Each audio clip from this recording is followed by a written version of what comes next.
saisi, le consommateur est lui-même aussi responsable. Moi, j'ajouterais quelque chose. Avec l'ONSA, il y a d'autres organismes qui, à chaque fois, se mettent pour donner des autorisations, etc. Mais quand il y a un problème, tout le monde se retire et ils disent que c'est l'ONSA qui est derrière qui est à l'origine de ce problème, ça c'est mauvais. Donc, nous كنقولوا هنا الصراحة بعلمية وعلميا وكل شيء. ياك السي نجيب ظهر لي. C'est ce qui se passe dans le terrain. Ok. Et alors, le débat est ouvert. On a 10 minutes parce que le déjeuner va se refroidir. Il y a un déjeuner marocain qui vous attend. C'est Karim Louali. Le micro. Ouais. Bonjour tout le monde. Alors moi je salue toujours l'enthousiasme avec lequel CIZI défend son institution.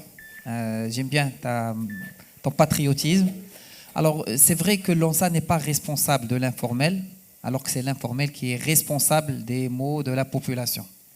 Et c'est vrai que l'éducation de la population est un point essentiel. Moi j'aimerais bien lui poser la question, pourquoi l'ONSA ne ferait pas de l'éducation pour la population ? Moi, je pense que ça devrait être dans ses attributions, c'est-à-dire elle ne peut pas contrôler l'informel. Et je trouve que faire de la sensibilisation directe, il suffit de choisir les bons canaux, on en a aujourd'hui, et les bonnes personnes qui savent transmettre le message. Moi, j'aimerais bien que l'ONSA, qui a ses outils et qui connaît la loi parfaitement, commence à faire de l'éducation de la population, parce que finalement, l'informel, c'est comme l'histoire du sucre et la taxation, c'est-à-dire que si on n'éduque pas la population, on a beau à surtaxer, on a beau à contrôler, c'est la population qui va aller acheter directement de l'informel. Donc moi je dis que l'ONSA devrait participer à l'éducation de la population vu tout l'outillage qu'ils ont à leur disposition. Et merci.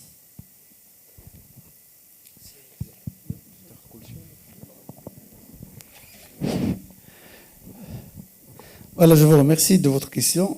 C'est vrai, votre question est très pertinente et je ne sais pas si vous suivez un peu la page Facebook de l'ONSA. Donc, on a presque chaque jour, on fait passer des messages. On fait passer des messages de communication. C'est vrai, on communique, mais pas assez, je reconnais.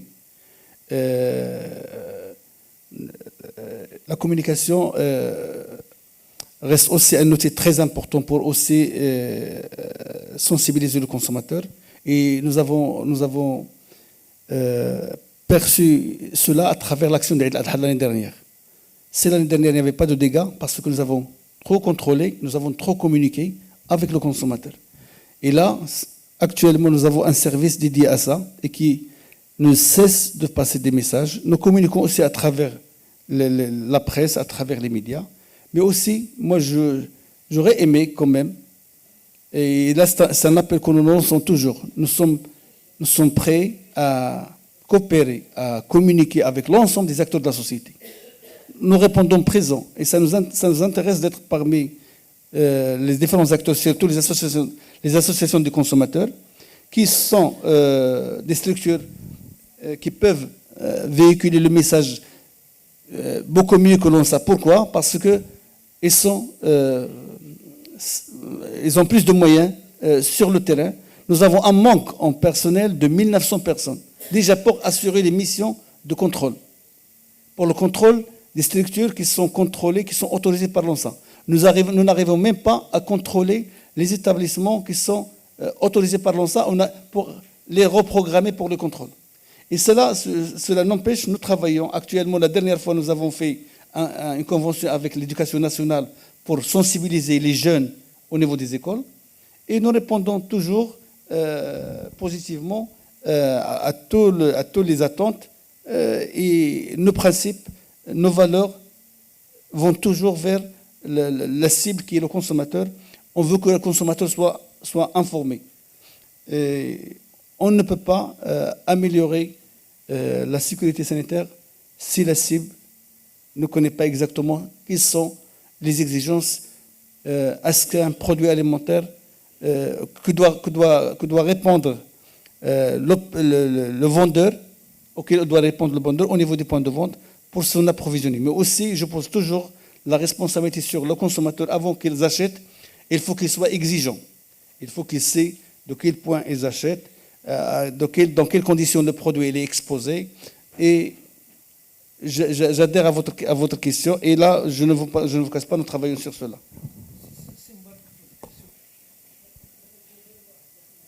Oui, micro. Est-ce que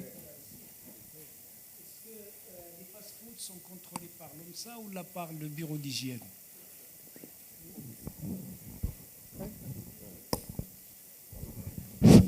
Donc voilà, c'est une très bonne question, c'est Satara. La loi SSA, il a dit que l'ONSA contrôle l'ensemble de la chaîne. Mais en arrivant à la distribution, il y a des acteurs qui rentrent. Il faut que tout le monde le sache. Il y a le ministère de la Santé, et il y a le ministère de l'Intérieur. Actuellement, ça fait 8 ans de la création de l'ONSA. On n'a pas encore convenu entre nous les exigences pour que ces points de vente soient autorisés. Actuellement, ils sont autorisés selon le conseil communal qui est institué à chaque fois. Aucun contrôle, aucune même mise de l'ONSA sur ces points de vente. L'ONSA, ce qui maîtrise bien, c'est les établissements de transformation, c'est l'import-export, c'est la distribution et les élevages pour le contrôle et par la vaccination. Les points de vente, ça, ce sont le maillon le plus sensible. L'ONSA le contrôle en commission. On n'autorise pas les points, malheureusement, parce qu'on ne peut pas contrôler un produit qui est commercialisé dans une unité ou bien dans un point de vente qui ne répond à aucune norme. Ça, c'est un travail aussi sur lequel nous devons quand même faire un effort. D'accord, une autre petite question, le professeur Taher. L'arsenal juridique pour le lait, je trouve qu'il est très très compliqué. Il est très compliqué. Hein? Il tourne. Donc, l'arsenal juridique pour un cancer le lait est très consistant, très lourd. Est-ce que ceci ne va pas inciter le consommateur à aller vers l'informel? Et c'est ce qu'on voit, parce qu'il y a des laits infantiles qui sont commercialisés au bord de la route, parce qu'ils sont moins chers, ou là, est-ce ils ont été tarbos, Non, il faut dire que l'arsenal juridique, il est là. Il faut quand même en tirer les grandes lignes, mais aussi les détails un petit peu qui vont et qui touchent un petit peu le consommateur. Là, vous soulevez peut-être un autre problème, l'informel en matière de lait infantile. C'est vrai que c'est une réalité et ça risque de porter atteinte un petit peu à la santé des bébés.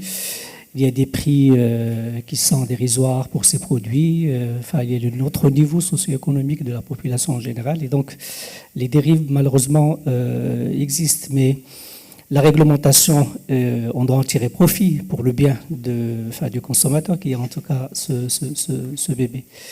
Et puis, il reste aussi le bon sens. Moi, je n'en ai pas parlé, en tout cas, en tant que prescripteur. Et je ne suis pas industriel. Les industriels ils font leur boulot. Il y a une promotion qui est derrière. Le prescripteur devrait aussi faire son boulot. Il ne doit pas influencer, il ne pas être influencé aussi par l'industrie. Mais c'est-à-dire, il doit choisir le bon produit pour le bon malade, en quelque sorte, ou là, le bon patient. Bon, l'informel, je ne peux pas sincèrement répondre par rapport à ce volet. Je sais qu'il y a une pharmacienne ici qui va vous répondre très bien pour la question. Elle est là. Que j'ai soulevé par rapport à votre intervention. Je sais que vous êtes pédiatre et responsable. Alors, mais pardonnez-moi, docteur, mais est-ce que vous pouvez répondre à cette question d'abord est-ce qu'ils ne vont pas vers l'informel? Alors, du moment par votre métier, où le code et la réglementation a permis de vendre et commercialiser, pour la première fois, j'en profite pour le dire à voix haute, j'en profite. Une fois qu'on a permis au lait maternel, au lait de substitution d'être vendu dans les grandes surfaces et être stocké dans des hangars avec les autres produits alimentaires, je ne sais pas quoi, là, toutes les autres points de cette réglementation, quelque part, entre guillemets, sont tombés pas à l'eau, parce qu'il y a eu beaucoup de travail derrière, mais on a été un peu dégoûtés, un peu indignés, parce que, et aussi, on a récolté, malheureusement, les pharmaciens récoltent toujours des problèmes, parce que lorsque il y a une mauvaise... tous les points de vente des grandes surfaces ne sont pas toujours très bien surveillés, et on a eu des cas d'empoisonnement, parce que le stockage a été mal foutu. Bon, alors autant c'est toujours l'histoire de l'informel et du formel. Autant sur les pharmacies, on vient avec tout un arsenal de contrôle et de chaînes d'inspecteurs, etc. Et on est obligé de suivre. Parce que ce que les gens ne savent pas, c'est que le pharmacien n'a pas de marge sur la nutrition du nouveau-né. Nous, on récupérait un peu la maman et le papa et sur les autres produits, mais sur le lait lui-même, il n'y a pas de marge. Ça, tout le monde le sait. Alors, je me demande si, pour les grandes surfaces, c'est pareil. Ça m'étonnerait fortement, parce que vous n'avez pas parlé de ça. Et ça, c'est un point qui, commercialement parlant, oui, alors, non, il n'y a pas de marge. C'est-à-dire qu'aujourd'hui, vous vous présentez, et on a ce problème pendant les gardes, je viens d'en passer une le week-end dernier, il se présente pour 2 boîtes de lait et il me présente sa carte. La carte monétique, la carte internationale de la CMI pour passer une carte pour payer. Imaginez que je n'ai pas de marge sur un produit et je vais être payé et prélevé, je vais me faire prélever une marge parce que notre conseil de l'ordre n'a pas eu, il a d'autres chats fouettés peut-être, que d'aller faire des conventions avec le centre monétique et dire ce n'est pas normal qu'on nous pioche sur, ça c'est une autre paire de manches, des pourcentages sur des produits d'abord, alors sur le médicament, le prix, pas moyen de changer quoi que ce soit, et on nous pioche sur la marge, mais pire, sur le lait de substitution, il devrait que je mette de ma poche sur le lait. Alors, c'est un point de réglementation qui me tenait à cœur et que je devais dire parce que, 1, il y a un problème de stockage au niveau des grandes surfaces. 2, il y a un problème de marge. Excusez-moi, moi je termine juste. Vous avez parlé tout à l'heure des outils et des outillages. Avant,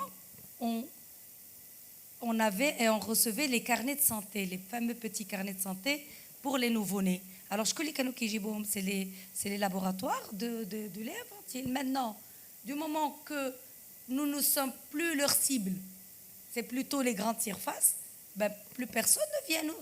Avec les présentations avec leur outillage, ils passent dessus parce qu'ils viennent avec des conditions commerciales, c'est plus du commercial. 3 cartons, 6 cartons, 10 cartons, qu'est-ce que vous faites? Oui, non, au revoir et merci. Alors qu'avant, c'était très intéressant de recevoir, parce qu'on recevait aussi les petits carnets de vaccination, les petits conseils destinés aux mamans, etc. Alors là, ça nous pousse maintenant, aujourd'hui, à faire leur travail, parce que quand vous dites qu'ils n'ont pas le droit de donner d'échantillons, à la bonne heure. Il en profite. C'est l'industriel. Il ne donne plus d'échantillons. Il ne donne plus de produits gratuitement. Je ne sais pas si c'est pareil pour Goutte de lait à Casablanca, parce que je crois qu'ils en profitent quand même, et heureusement. Donc, ils détournent. Shift-toi, je ne sais pas comment ils font. Mais au lieu qu'on oblige ces gens-là à donner, au moins pour les maternités ou les centres où il faut, genre Goutte de lait, non, moi j'aurais bien voulu, mais je suis interdit d'eux. Donc c'est une réglementation à double tranchant. Alors j'ai fait un peu le tour. Docteur Misk, s'il vous plaît. Ah oui, mais il faut poser la question. اجي نسولك دكتور ميسكو علاش كتاخذوا من عندهم نتوما داك اللي وكتبيعهم ما تعطوا تاخذوهم وشجعوا لا ليطمو ماتيرنيل. Aujourd'hui, c'est ce qu'on fait. Voilà, شجعوا لا ليطمو ماتيرنيل. Maintenant, lorsqu'il parle c'est mon dernier point, du HA, le fameux lait HA, ou la hypoallergénique, Est-ce qu'il est vraiment hypoallergénique? Ça, c'est la grande question. Khalita à la fin pour poser la question au professeur. J'espère avoir une réponse, parce que moi, je n'ai pas de réponse à donner claire. Oui, non. Allah yakhalik.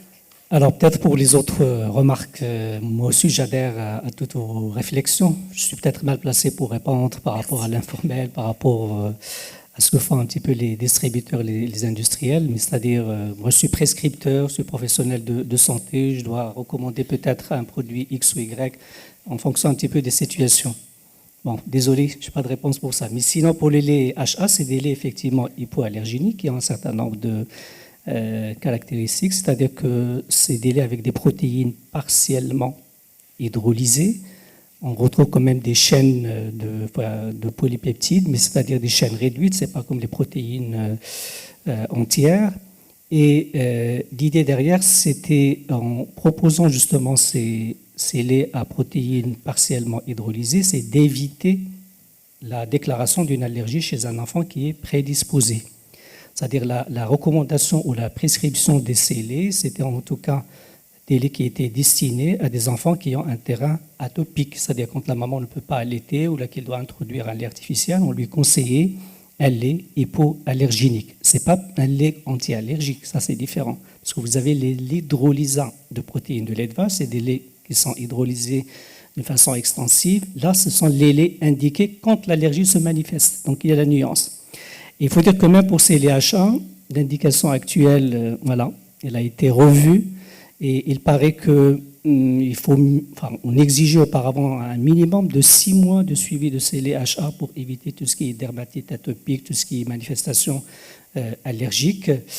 Mais là, enfin, les avis divergent. Il y a des études toutes récentes qui n'ont pas montré vraiment d'intérêt à prescrire un lait HA pour prévenir l'allergie. En tout cas, c'est des laits avec des protéines partiellement hydrolysées qui peuvent parfois servir pour justement les enfants qui ont un terrain atopique. On préfère commencer au moins par un lait HA plutôt que de donner voilà, un lait à protéines entières chez les enfants qui ont un terrain atopique. Voilà. Bien, c'est Rasfa Mourad, professeur. جاك الجوع سير تاكل حنا نساليو على خاطرنا يا اخي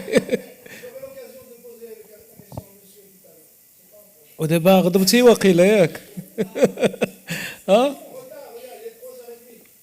Vous avez une question, monsieur, derrière professeur Rasfa? Personne. Alors on va aller déjeuner, Inch'Allah. Hein? Quelqu'un au fond, oui, il y a quelqu'un au fond. Mais vite fait, s'il vous plaît, vite fait. Allah yakhlik. C'est sûr pour vous.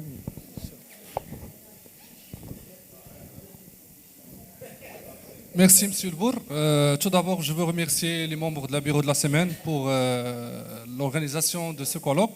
Je voudrais profiter de l'occasion de présence de M. Aziz parmi nous pour poser une question. C'est une question d'actualité. Dit dernièrement au problème de la fièvre afteuse, les foyers qui ont déjà trouvé dans différentes régions de Maroc, les consommateurs s'interrogent et la discussion s'ensuit. Est-ce que la question c'est existe-t-il ou est-ce qu'il est possible ou un risque de transmission de la maladie indirectement par la consommation de viande, surtout les viandes issues de l'abattage clandestin? Merci. Je vous réponds en deux petits mots. L'ONSA a largement communiqué sur ça. Il n'y a pas de risque pour la consommation de viande, mais il y a un très très très faible risque pour la consommation du lait. C'est pourquoi il faut consommer le lait pasteurisé. Toujours on conseille à ce que le lait pasteurisé soit et éviter les laits de colportage. Pour la transmission par la viande, c'est presque négligeable. Voilà. Merci. Bon appétit, ça se passe à côté, à droite, en sortant de la porte du bas.